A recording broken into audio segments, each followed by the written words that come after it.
boa tarde a todos e todas. De fato, é um prazer estar aqui com vocês nessa aula inaugural de educação. Sei que quando a gente chama de aula inaugural, aula magna, etc., sempre tem um certo aspecto de formalidade, mas eu queria propor muito mais que nossa conversa essa aula fosse uma conversa, uma aula de natureza mais dialogada, do que necessariamente atendermos a esses padrões formais, ou como da minha área original de formação, os padrões coimbranos, né, de formação e tal. Está aqui o magnífico vice-reitor, etc. Nada disso. Estou aqui com colegas, estou aqui com alunos, estou aqui com pesquisadores plenos e pesquisadores em formação. Então, a ideia dessa nossa aula é de ser uma aula conversável, tá? Então, se quiserem me interromper, fazer perguntas no decorrer dessa aula, fiquem muitíssimo à vontade. Mas também, até por uma questão importante, eu também gostaria de dar aí as boas-vindas a todos, sejam porque são veteranos e estão retornando nesse semestre para as suas aulas, seja porque são calouros e estão adentrando agora a nossa comunidade acadêmica, né? Eu sempre gosto dessa expressão, que é muito importante, ou seja, eu nunca acho que a matrícula, retomando assim, para a gente que é do direito, né, geralmente nós verificamos a matrícula como um contrato de consumo, ainda mais estamos numa universidade privada. Mas eu sempre lutei contra essa ideia, porque eu acho que a matrícula é rito de passagem para a adesão àquela comunidade acadêmica. Então, por isso que eu acho que é um momento de adesão à comunidade acadêmica. Vocês querem estar aqui, nós queremos que vocês estejam, né? Estamos aqui aderindo às regras éticas de convivência, aos regulamentos dos cursos, etc. Então, aqui a matrícula é um ato formal de adesão a essa comunidade, de começar a se constituir aqui um certo sentimento de pertencimento. Então, acho que é fundamental que a gente sempre dê essas boas-vindas e tenhamos seminários de ambientação e aulas como essa para que a gente mostre o quanto vocês são bem-vindos e o quanto vocês são importantes para essa comunidade que vocês estão adentrando. Então, sejam muitíssimo bem-vindos todos e todas. Dito isto, assim, nos debruçarmos sobre essa temática, que é uma temática para mim muito cara, né? Sou apaixonado por essa discussão quanto à cultura, democracia, seja talvez porque tenho uma formação que sempre transitou por essas discussões, tive também importantes antropólogos que me influenciaram na vida e orientadores importantes, professores importantes na minha vida, e essas são reflexões que sempre me incomodaram bastante. Ou seja, como eu posso ler a sociedade brasileira e o quanto a cultura é importante para que eu possa ler a sociedade brasileira e como eu posso ler a política brasileira, o direito constitucional brasileiro, etc., sobre esse filtro, sobre a matriz da cultura brasileira. E que cultura é essa? Né?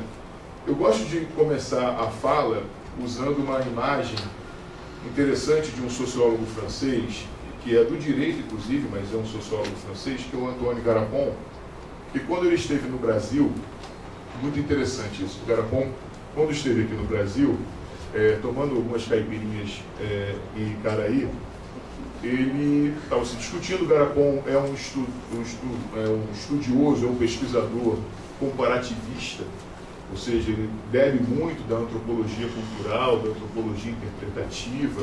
Então tem vários textos comparando, por exemplo, o judiciário francês com o judiciário norte-americano, ou seja, vem de uma certa tradição do Tocqueville, por exemplo, né? E o Garapon lá tomando suas caipirinhas lá em Niterói, ele vira para o grupo e diz o seguinte: o Brasil é igual à França.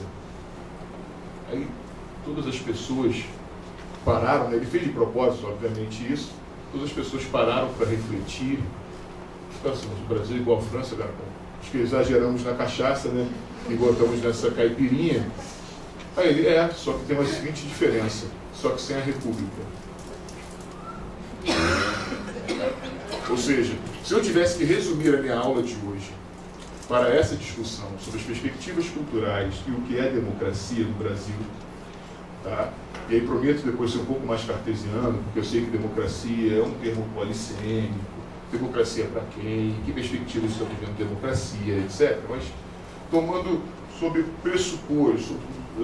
pressuposto que qualquer definição que nós venhamos a ter de democracia é a compreensão de que existe um regime que estabelece livre mercado de ideias e numa outra contrapartida, tolerância, é que a gente vai começar aqui a discutir um pouco isso. E acho genial essa passagem do Garapon, e acho que isso resumiria muito o que a gente pretende conversar aqui com vocês hoje, porque permite que a gente tenha esse olhar comparativista de compreender como é a democracia brasileira. Muitas vezes nós olhamos outros países da tradição ocidental, etc., e verificamos o seguinte: o que ele estava querendo dizer com isso? O Brasil é igual à França porque, por exemplo, o Brasil tem instituições, o Brasil tem prédios, o Brasil tem universidades, o Brasil tem polícia, o Brasil, ou seja, o Brasil, se nós olharmos, é como o Rio de Janeiro, por exemplo, é como qualquer outra cidade do mundo, seria como Paris, guardado as suas devidas proporções.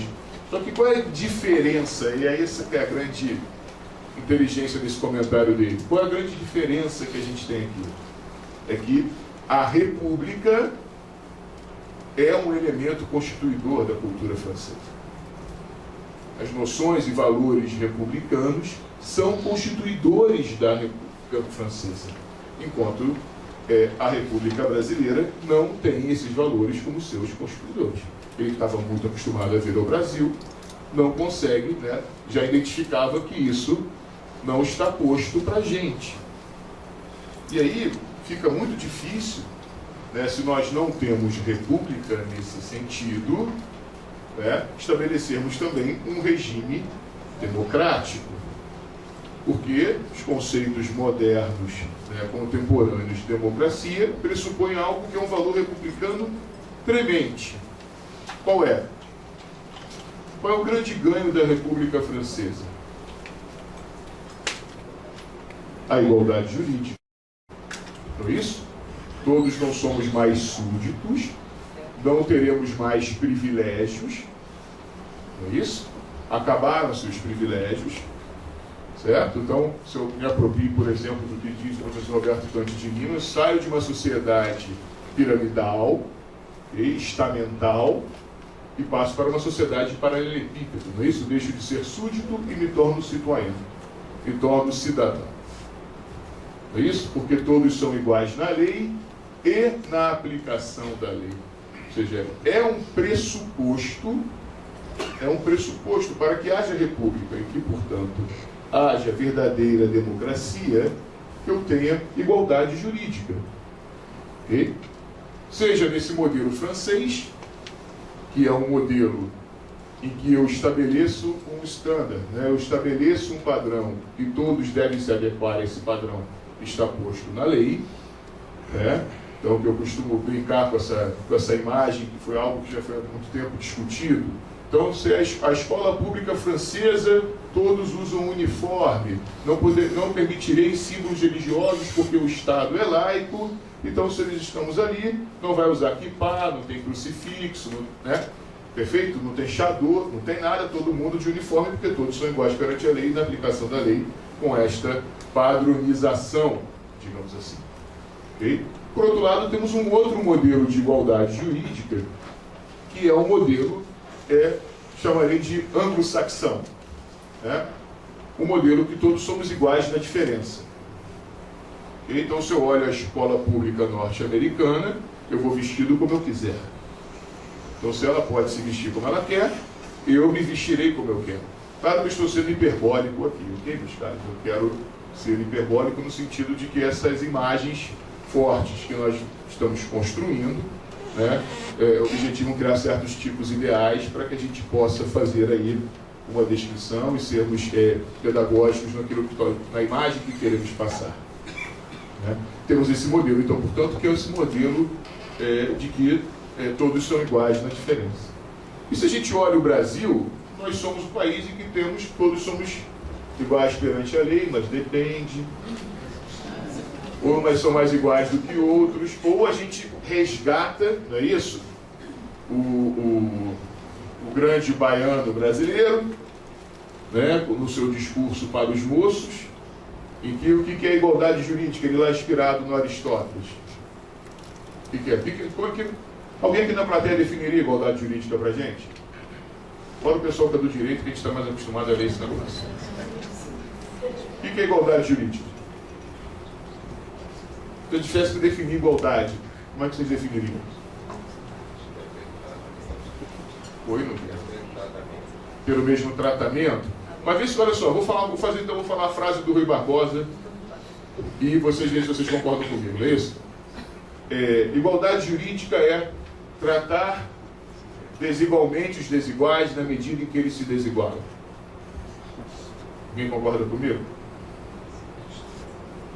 Ele está inspirado na Aristóteles, perfeitamente. Mas alguém concorda comigo? Isso é igualdade jurídica? Tratar desigualmente os desiguais na medida em que eles se desigualam. Esse é o brocardo que, se nós perguntarmos a vários brasileiros, esse é o grande brocardo em que nós definimos igualdade jurídica. Nós devemos tratar os desiguais na medida em que eles se desigualam. Tratar igualmente os iguais e tratar desigualmente os desiguais na medida em que eles se desigualam. Meus caros, isso não tem absolutamente nada a ver com igualdade jurídica de tradição francesa ou de tradição anglo-saxã. Porque se eu trato desigualmente os desiguais na medida em que eles se desigualam, e vejam, a expressão é desiguais, não é tratar, porque aí nós usamos recursos discursivos, ok? Diferenciadamente os diferentes. E veja, existe uma diferença semântica clara entre diferença e desigualdade. Perfeito? Diferença é reprodutora de igualdade. Okay? Enquanto desigualdade reproduz mais desigualdade. E, portanto, eu estabeleço uma cultura de privilégios. E lembrando, né, sempre os privilégios eles funcionam tanto para cima quanto para baixo.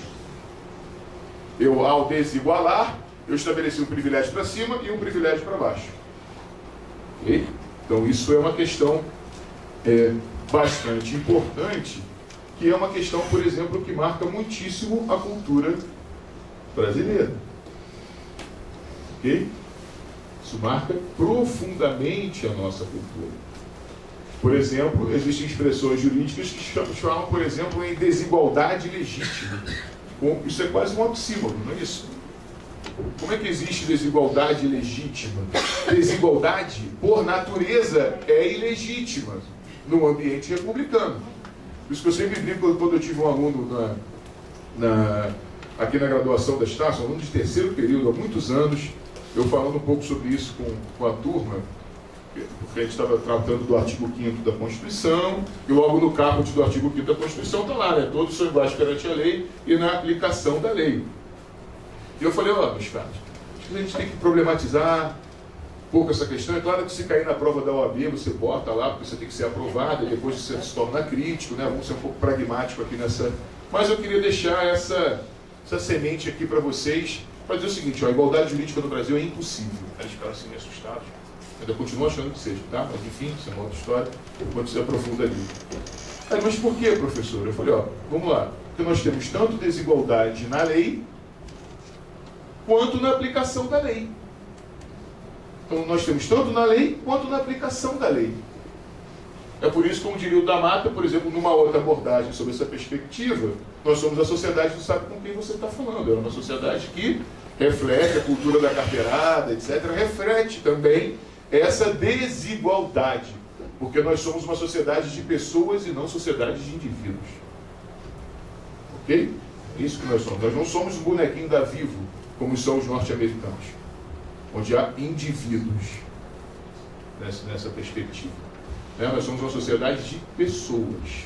Trazemos sempre a lógica da casa para a rua, sempre. enfim, mas voltando ao que o aluno me colocou, falou, professor, então o Império era mais sincero. Aí eu não entendi na hora.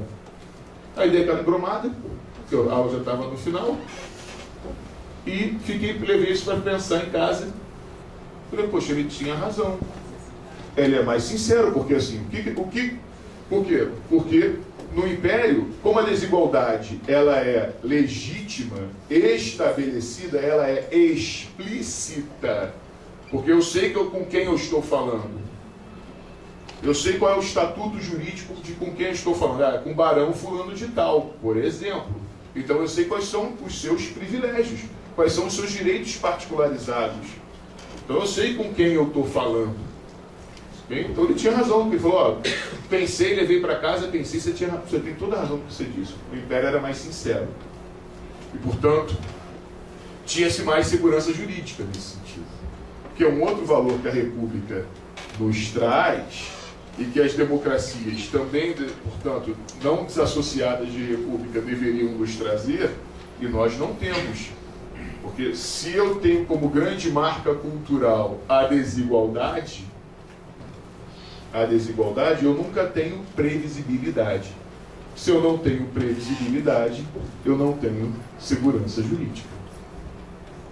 Então, a gente nunca sabe, por isso que nós temos ditados, e eu acho que os ditados populares são super ricos para a interpretação das culturas onde estamos inseridos. É por isso que a gente às vezes fica brincando nisso, que em bunda de neném, pata de cavalo e cabeça de juiz, a gente nunca sabe o que vai dar.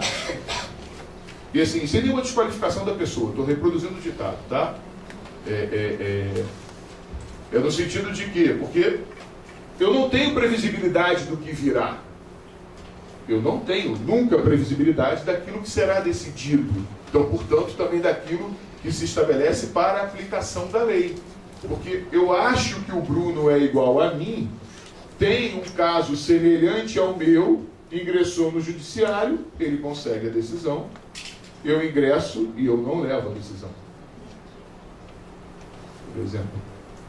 Ou seja, isso demonstra claramente que nós temos tanto desigualdade na lei, quando a gente estabelece uma coisa muito própria, vou usar um exemplo mais comum e depois um outro mais específico. Vou dar um exemplo mais comum aqui. Prisão especial.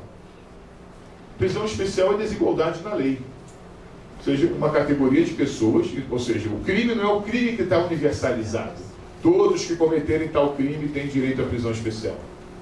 Então, por características que são próprias da pessoa, ok? E que não são impeditivos de que ela exerça direito, porque é isso que é o conceito de diferença. Só fazendo um passo atrás aqui. O que é diferença, para ficar muito claro para todos vocês? Diferença são características que me são próprias, que me impedem de exercer um direito que eu já tenho. Isso é diferença. Então, eu sou cadeirante. Se eu sou cadeirante, eu tenho uma característica que me é própria, que me impede de exercer o meu direito de ir e vir. Se eu tiver só calçada, se eu só tiver escadas, eu não exerço o direito que eu tenho desde que nasci, que é o direito à minha liberdade de locomoção. Aí entra equidade, não é? Não só uma noção de equidade, porque veja, a equidade é a chave interpretativa da nossa cultura para lidar com as desigualdades, para ser compensatória a nossa desigualdade. Então, como toda política como toda estrutura de privilégios tem que estabelecer compensações, porque eu não igualo, um dos elementos compensadores e que está articulado na nossa cultura é équitas, é equidade, é o que seria para os norte-americanos uma certa noção de fairness. Okay? E que para a gente funciona nesse sentido. A lógica da igualdade jurídica estrito sensu, ela é uma lógica puramente matemática. Ou seja, se cabe para um, caberá para o outro. Então, o pressuposto é a igualdade. Se o pressuposto ela é a igualdade, é por isso que o cadeirante tem que ter direito a ir vir, porque ele já tinha esse direito. Ou é o pressuposto para haver casamento gay. Se eu fosse hétero, ela já podia casar, garantido na lei. Okay? Então isso é tratamento por diferença. Vou tratar diferenciadamente para lhe dar o direito que você já tem. Isso não tem a ver com, por exemplo, a questão do crime da prisão especial. Só porque eu cometo o mesmo crime que você. Claro que não é o caso aqui no nosso exemplo, mas enfim, supondo. Você é analfabeto, eu tenho ensino superior, na prisão temporária eu gozarei de prisão especial e você não. E cometemos o mesmo crime.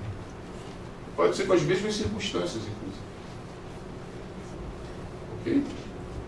Com as mesmas circunstâncias, inclusive. Então, essa é uma questão que é bastante... que demonstra, por exemplo, como a lei trata desigualmente as pessoas, não é diferenciadamente. A lei trata desigualmente. Assim como o exemplo que eu ia dar mais técnico, né, uma coisa que eu nunca entendi quando eu estava na graduação de Direito, né, é a possibilidade de efeito interpartes nas decisões e, por exemplo, no controle da constitucionalidade. Então vamos supor, por exemplo, que Inês foi cobrada de determinado tributo, okay? A Fazenda cobrou determinado tributo a Inês, e Inês diz: ô Fazenda, não vou pagar porque eu gozo de imunidade tributária. Sou uma das pessoas que está lá na Constituição, que a Constituição diz, ó, eu não preciso pagar tributo. Ok? Inês ingressa então com a ação e o juiz declara para Inês que, Inês, você tem razão, essa lei que está determinando a cobrança de tributo para você, ela é inconstitucional. Mas eu sou também uma pessoa como a Inês, que gozaria de imunidade tributária.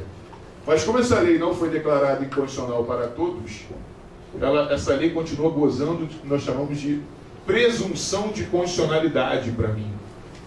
Então eu tenho dois cidadãos em que, para uma cidadã, a lei é inconstitucional. Para outro, a lei é constitucional.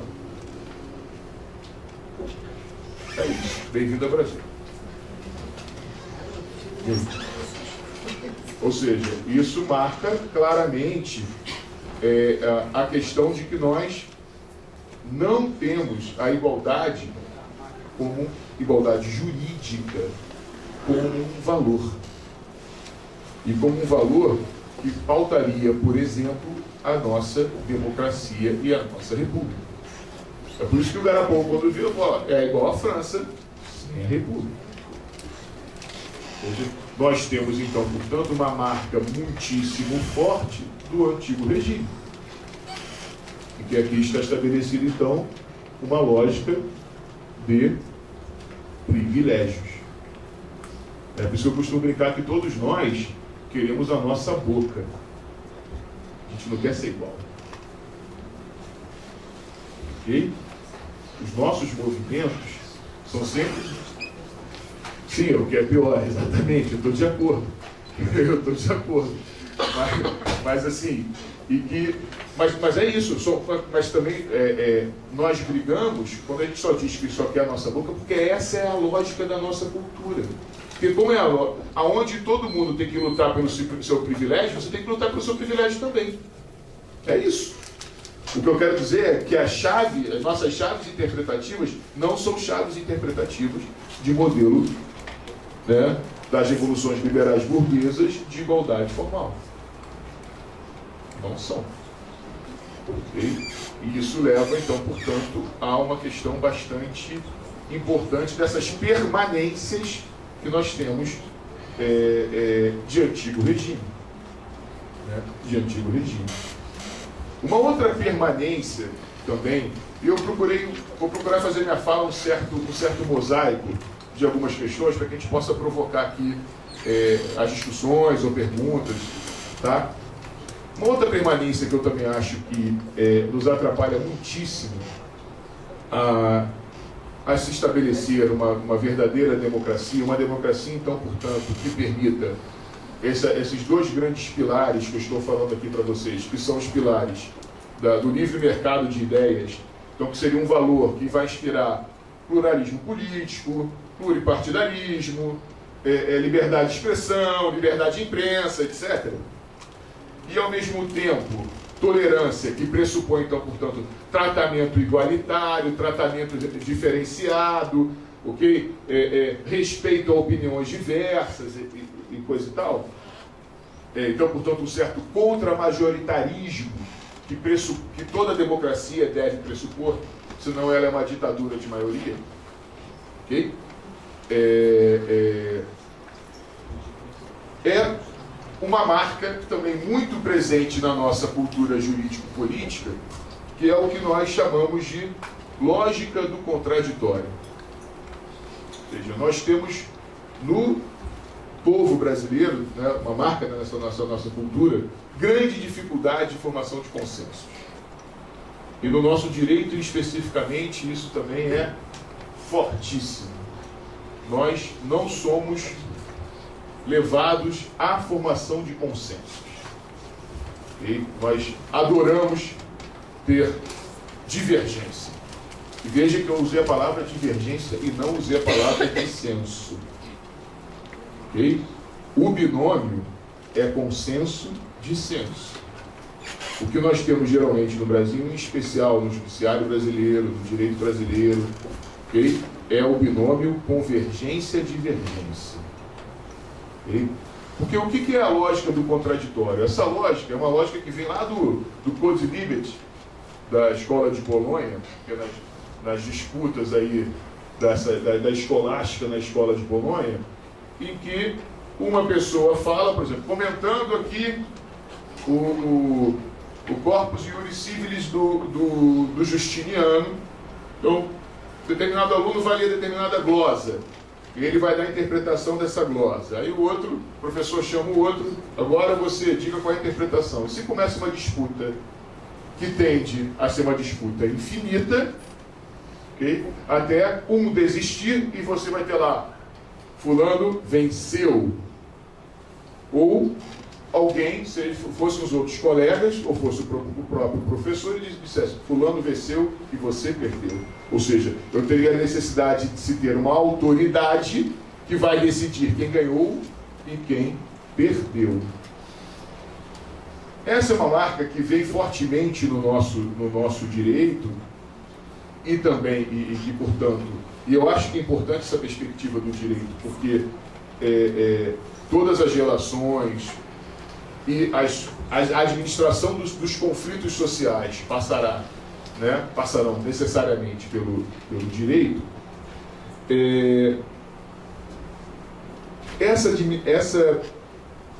Essa lógica do contraditório, ela não permite que nós formemos, por exemplo, convencimentos. Né? Porque o convencimento é você vencer junto. Eu sou convencido, eu vou ter aqui uma adesão racional, eu tive uma construção legítima para se chegar a determinada questão.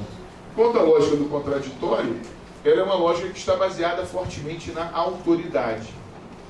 Então é de quem diz que venceu, quem diz que perdeu. Então, por exemplo, é por isso, vou dar um exemplo. Alguém já teve ação judicial aqui na sua vida como parte? Esse auditório? Já? Todos entenderam o que o juiz disse? Entenderam o que o juiz disse? Porque às vezes, muitas vezes acontece assim, não é isso? Cara, eu ganhei. Eu entendi que eu ganhei. Mas por que eu ganhei? Por que eu ganhei? E aí eu não estou nem falando da estrutura discursiva, né, de marcas, que são características do discurso jurídico, que muitas vezes pretende mostrar erudição, né, não deseja clareza. Não estou nem falando desse primeiro, digamos assim, de um primeiro nível de análise desse discurso não, tá? Eu estou falando assim, entender que os argumentos que eu usei foram argumentos vencedores. E o que geralmente acontece nessa disputa que a gente chama da lógica do contraditório? Um fala A fala, B fala. Só que geralmente o que A fala não necessariamente tem a ver com o que B fala. E aí A fala outra coisa. Aí B fala outra coisa. E geralmente a autoridade que tem que definir, né, acabar com essa disputa, fala uma terceira. Ok? Ou seja, nós ficamos em certos espaços autorreferentes e não formamos consenso nenhum. Então, se eu não formo consenso, eu também não crio previsibilidade. Porque eu não sei o que ficou decidido na aplicação da lei. É por isso que a lógica do contraditório é uma regra que marca a nossa cultura e que é complementar e que está associada à desigualdade jurídica. Eu também, se eu não formo consensos, eu não tenho previsibilidade do que aquelas coisas significam. Então é por isso que eu digo que a gente tem convergência e não consenso. Por exemplo, muitos de vocês devem ter acompanham, que agora está cada vez mais na mídia, alguns anos cada vez mais na mídia, decisões do Supremo Tribunal Federal. Né? Então, para além de votos de 150 páginas, né, tem umas coisas assim, super, assim, que não são para comunicar mesmo, né? E para além dessas questões.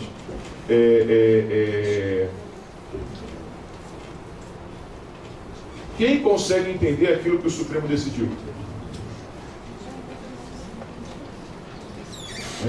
Que é o que a gente chama do direito, né, de ratio decidente, né, a razão da decisão, e tudo que está por fora da ratio decidente seria o que a gente chama de obter dictum, ou seja, tudo que está circulando, tudo que era frufru nessa decisão. Okay? Então a gente bota lá duas expressões latinas, está para ficar já para não entender mesmo, e vida que segue, né? Vida que segue. O que significa isso? O que significa isso? Lá no Supremo Tribunal Federal, o que a gente consegue entender, e é por isso que eu digo para todos os meus colegas, e às vezes os irrito um pouco, todos nós no direito somos mentirosos quando dizemos que o Supremo Tribunal Federal decidiu assim. É mentira, nós não sabemos como eles decidiram. Beleza? Mentira. A gente faz bem bolado aí o negócio, a gente está dizendo que eles decidiram assim, tá? O que a gente não sabe. O que a gente sabe é constitucional ou é inconstitucional, ok? Conhecida a ação ou não conhecida a ação. Eu uso uma escusa do processo e não analiso o mérito da questão, então não conhecida a ação, é isso. Eu não sei o que a corte, um órgão colegiado decidiu. Por que eu não sei? Porque está presente ali a chamada lógica do contraditório, que acaba me levando muitas vezes a ter o quê? 11 decisões monocráticas. Então eu digo que é constitucional porque é azul, a Alzira diz que é constitucional porque é verde, a Inês diz que é constitucional porque é amarelo, a Rita diz que é constitucional porque é roxo. Então todos nós, porque temos que ter o placar, nós convergimos as possibilidades do placar. Agora, qual é a razão da corte? Qual é a decisão colegiada? Nenhum de nós sabe. Porque eu não sei identificar qual é a razão da decisão, quais foram os fundamentos daquela decisão. Ok? Ainda mais com 150 páginas, 200 páginas de voto. Me diz aí como é que eu consigo identificar aquilo.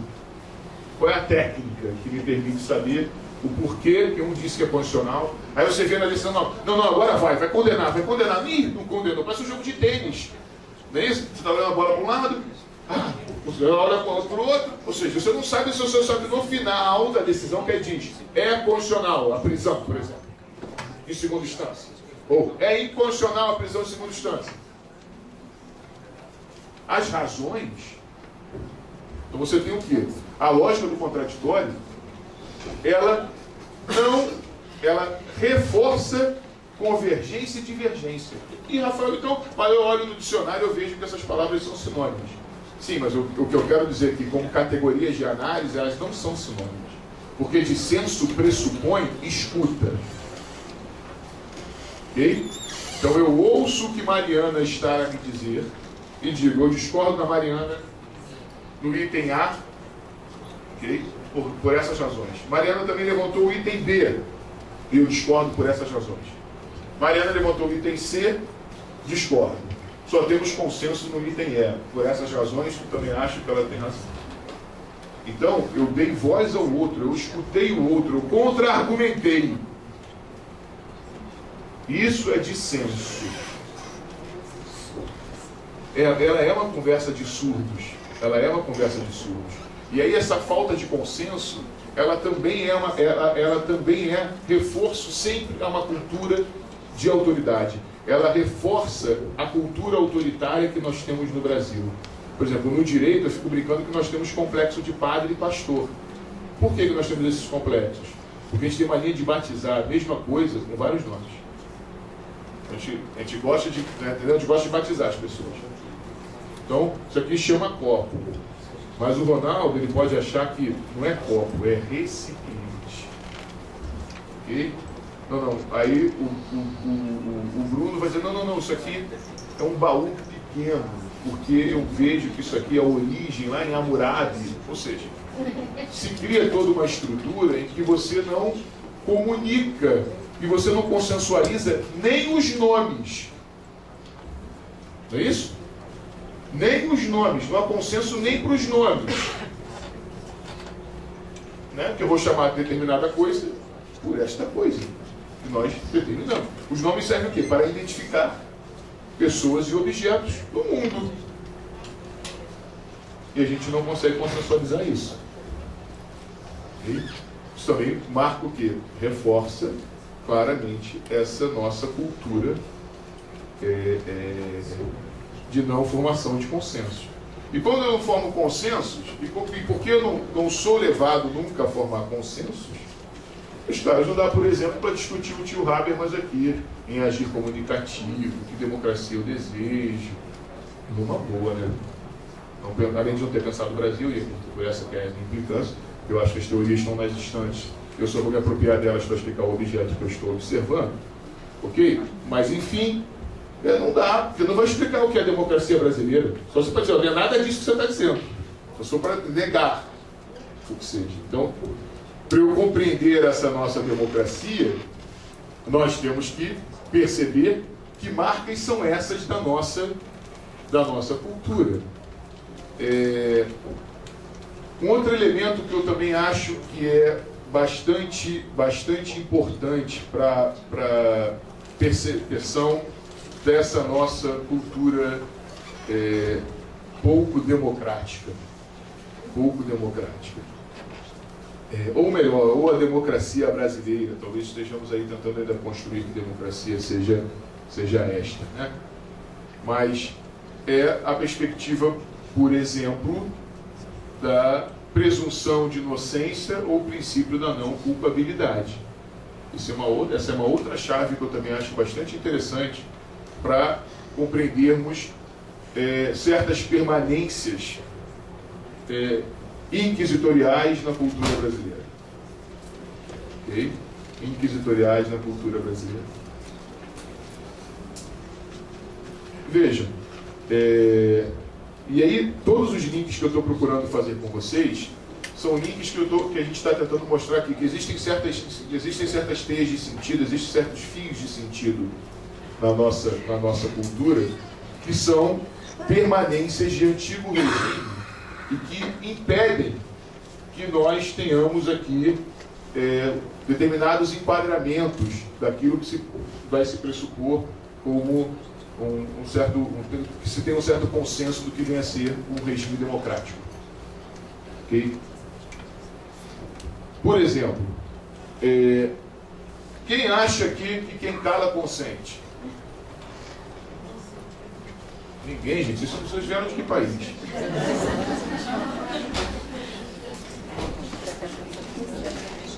Vocês são todos noruegueses? Quem não deve, não teme. Quem acredita nesse ditado? Num contexto de, por exemplo, se eu digo aqui... Vamos lá, então, sei que está gravando, as pessoas podem ficar um pouco receosas de se manifestarem.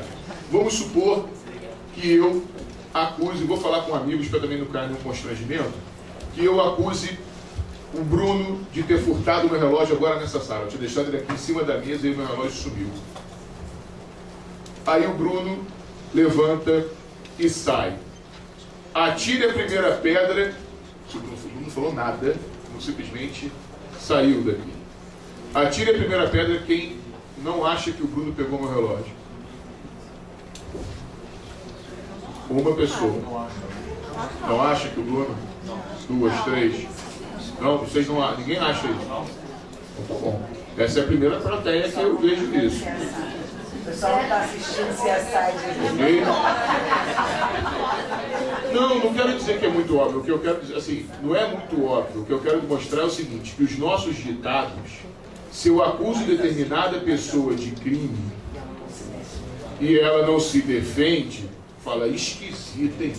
Ficou chamando de bandido, ficou chamando de ladrão, não falou nada, está alegando presunção de inocência, você que produza provas e demonstre que eu fiz isso.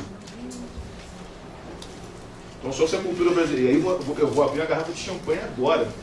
Se o Brasil deixou de ser inquisitorial, na boa, acho que foi um excelente ganho republicano e toda a minha fala aqui de hoje não faz o menor sentido mais. Estou desatualizado na minha pesquisa, vou voltar a campo para ver agora qual é essa nova realidade. Pois não. É porque eu acho que talvez o exemplo, o Bruno está muito bem vestido. Eu estou falando sério. O Bruno é branco. No Brasil o Bruno é branco, digamos assim, porque quando sai daqui não é mais. Você deve saber disso. Nenhum de nós é, aliás, a gente na melhor das hipóteses é latino, né? Quando dá sorte, porque quando dá azar vai dar para pior. Está bem vestido, então no nosso imaginário a figura do Bruno não é acusada. Ok, pode ser. Pega o assessorista ali embaixo, faz a mesma pergunta. A minha sensação é um pouco essa, que a desigualdade no Brasil ela tem nome e endereço. Também acho. Mas eu digo, mas assim, não estou nem falando da desigualdade agora em si. Eu estou falando de presunção de culpabilidade. De inquisitura. Também está ligada à questão econômica e à questão de ética e corrupção. Olha só, claro que sim, mas não só. Ok? É claro que sim, mas não só. Porque o que eu quero dizer com isso? O que é a cultura da inquisitorialidade? A cultura da inquisitorialidade, ela pressupõe, e eu estava falando isso com a Alzira há pouco. A Alzira falou o seguinte, pô, recebi um e-mail da Capes, mas o e-mail, vou te atrapalhar se eu levantar um pouco? Não? O e-mail da Capes é esquisito, não foi um e-mail geral, foi personalizado, se identificou umas 2 ou 3 pessoas. Rafael, você já viu isso na vida? Eu falei, já. Sim. Sabe o que deve ser isso provavelmente? Denúncia. Porque a gente tem essa mania aqui no Brasil de fazer januárias. Não é isso? A gente faz devassa. Se eu digo o seguinte, deve ter tido alguma denúncia em ouvidoria de alguma coisa, mas tão rápido e aí imediatamente já estão perguntando para você, produza a prova e descubra qual é a verdade. O que é a cultura inquisitorial? A cultura inquisitorial pressupõe que a verdade está comigo. E você, que está sendo acusado, deve acertar a verdade que está comigo. Ok? É por isso que aqui, essa coisa da presunção de inocência, ou o princípio da não culpabilidade, não está presente na nossa cultura. É por isso que a gente acha que quem cala consente, quem não deve não teme. Não é isso? Você disse, vou lá me perguntaram, estou no interrogatório, vou usar aqui a cláusula Miranda, né? Tiro uma onda assim, né? Eu faço uma importação dos Estados Unidos, digo, não, tenho direito a ficar calado e permanecer calado. Ok? Que está na quinta emenda, que é a cláusula Miranda. Então eu não vou falar nada. Por que a gente chama da situação Miranda? Porque o Miranda era um X9 que foi pego pela polícia, né? foi pego pela polícia e a polícia não leu os direitos dele. E começou a dar uma torturada nele. Falei, meu amigo, entrega todo mundo que está contigo. Ele começou a falar. Aí depois teve, né, reafirmação da quinta emenda, dizendo, olha só, cabia à autoridade policial dizer quais são os direitos que ele tem e que o processo é dele. Ele é que tem a garantia do processo para dizer, eu não sou não culpado. E eu quero um processo para que você prove que eu sou culpado. Você deve provar que está me acusando. Ok? Porque existe lá também transação penal. Ó, amigão, eu tenho isso aqui contra você, ó. Isso aqui. Aí você olha assim e diz, isso é nada, eu quero um processo que prove que eu sou culpado. Ou, aí você pensa, pô, eu fiz mais coisa. Acho que eu vou fazer aqui uma transação para encerrar isso aqui. Então, o processo para os americanos, o processo é deles. O processo é garantia dos Estados Unidos que o processo é da parte. O processo não é do Estado. O processo são das partes. Okay? Aqui, o processo para a gente é obrigatório. Okay? E você tem que acertar a verdade que está na cabeça do juiz. Do juiz. Se você não acertar essa verdade, ok? E por que essa é a questão mais importante da tradição inquisitorial de Santo Ofício? Por que a confissão era a rainha das provas? Porque assim, confesse, fale a verdade para que você salve sua alma. O seu corpo já está condenado mesmo. Confesse, salve sua alma, né, para que você possa ir para o céu recuperado aí de todos os seus pecados. De todos os seus pecados.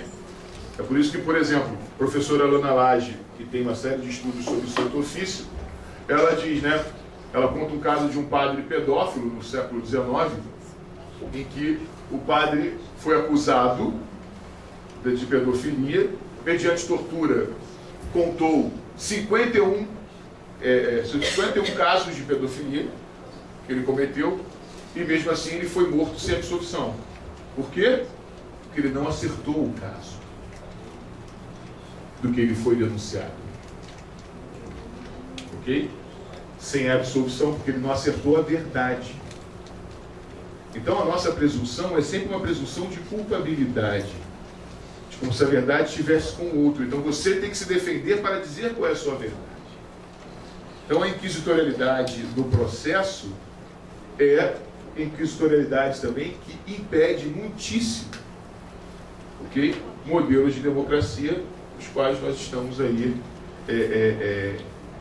que nós imaginamos que deveriam ser os modelos mais adequados. O problema todo é que os modelos não foram pensados para o Brasil. E nós não demos soluções brasileiras. E a gente quer ficar forçando a nossa realidade a essas molduras. Então, que sempre como eu acho que é um recado importante nessa nossa reflexão, e é um recado importante para os alunos sempre também, é que façamos pesquisas que possamos pensar os problemas brasileiros com soluções brasileiras. Ok? É claro que nós podemos e usamos uma série de teorias estrangeiras, mas é o que eu digo, as teorias estão na estante e elas devem servir para me ajudar a explicar aquilo que eu estou observando.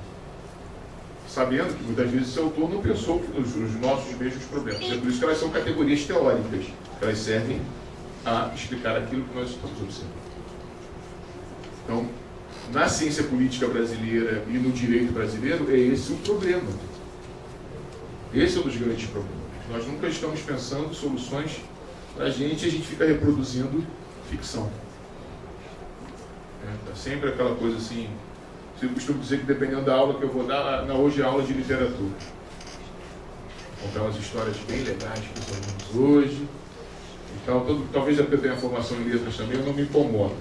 Com esses estranhamentos todos, eu consigo vestir essas duas personas e fica tudo certo. Mas enfim, é bastante complexo quando a gente sabe qual é a nossa realidade. Qual é a nossa realidade. Essas questões, queridos, são algumas chaves que eu acho que são assim, fundamentais para a gente tentar entender um pouquinho como é que se comporta essa democracia brasileira. Mas, por outro lado, eu também acho que é muito importante da gente não esquecer que vivemos na nossa história o período mais estável da nossa democracia. Isso também só para a gente botar um certo refresco aqui, reflexivo. Ou seja, vejam a Constituição de 88 tendo uma origem não democrática. Ela tendo uma origem não democrática. A nossa Assembleia Nacional Constituinte não foi escolhida por nós. Vejam essa Constituição não permitindo, por exemplo, iniciativa popular para fazermos emendas à Constituição, mesmo uma série de questões. Essa democracia ter sido um pouco dada para a gente, mesmo que nós sejamos uma sociedade com pouca autonomia da vontade, ou seja, nós somos uma sociedade, nós somos indivíduos que gostamos de ser tutelados, nós muitas vezes não queremos ser autônomos. Por isso que eu também fico implicando com um monte de gente que fica, vamos estudar accountability, não sei o que eu falo. Aonde? A gente quer ser tutelado, cara, a gente quer o pai. O pessoal fica, não, vamos fazer uma mediação, fazer aqui uma conciliação. Eu falei, da onde, gente? A gente quer que o Estado e o juiz decida mesmo pra gente. Até a gente tem o judiciário que mais trabalha no mundo. E não tem ninguém mandando acabar com o judiciário. Bom, alguns ainda dizem que não cabe um soldado, mas enfim.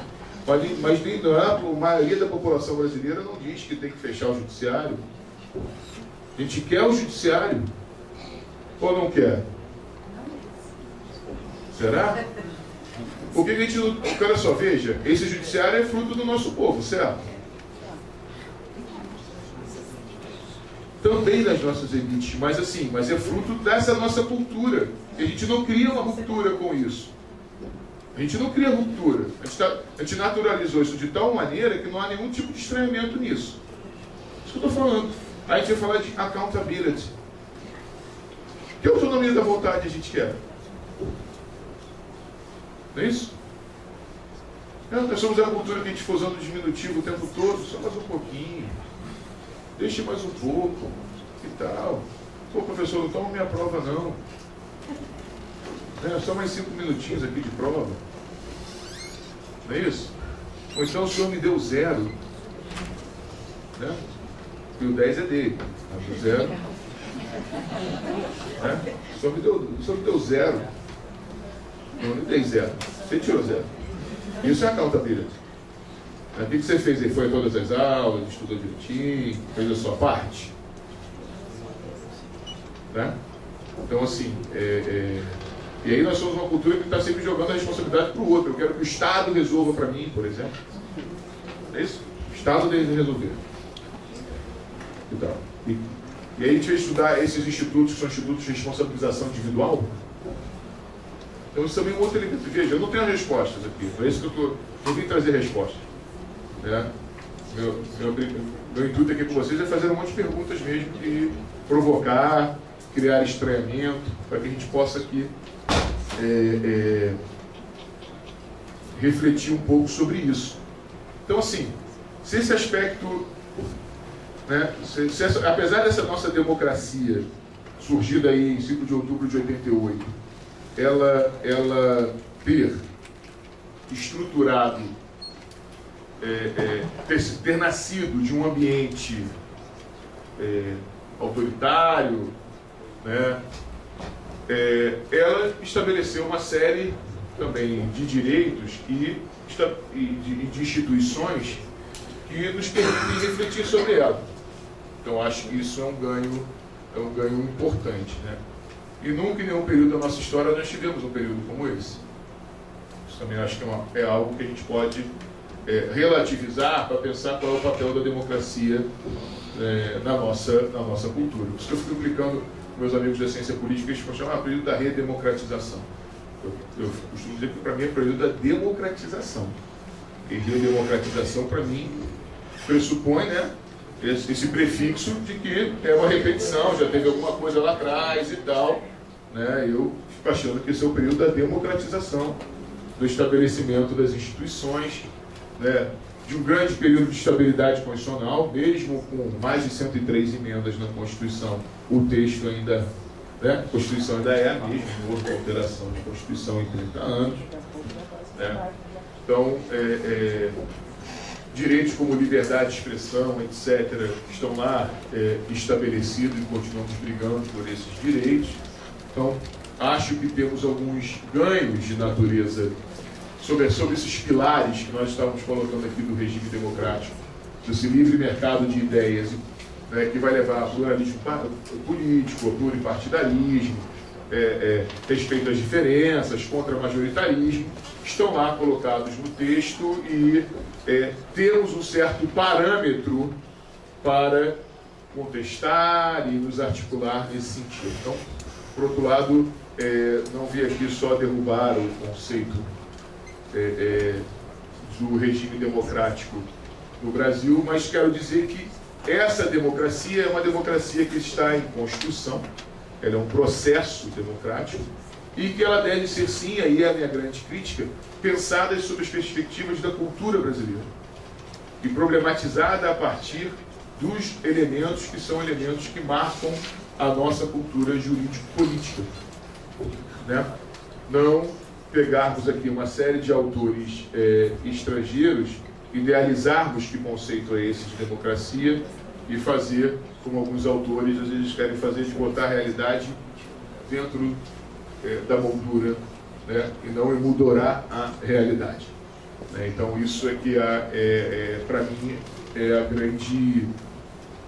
grande crítica que eu acho que a gente tem que fazer, pensar, né? Por exemplo, nessa perspectiva, quando a gente olha o judiciário, em que a gente se articula e diz, não, a gente tem que ter consenso, a gente tem que ter, desculpa, a gente tem que ter acordo, a gente tem que ter mediação e tal.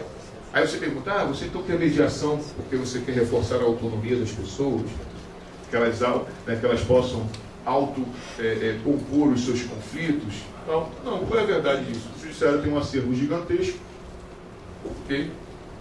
Está saindo o processo pelo ladrão, agora não mais que os processos são eletrônicos, então aquela pilha de papel desapareceu e está toda dentro do computador, né? E não sabe o que fazer com isso, como administrar acervo.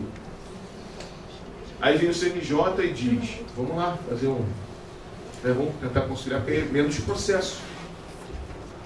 Então veja, as razões das importações, né, a razão das importações não são razões de natureza que reforçariam valores de natureza democrática, mas sim por outras naturezas, por outras razões. Então é esse tipo de reflexão que eu acho que é importante que a gente estabeleça. Tá?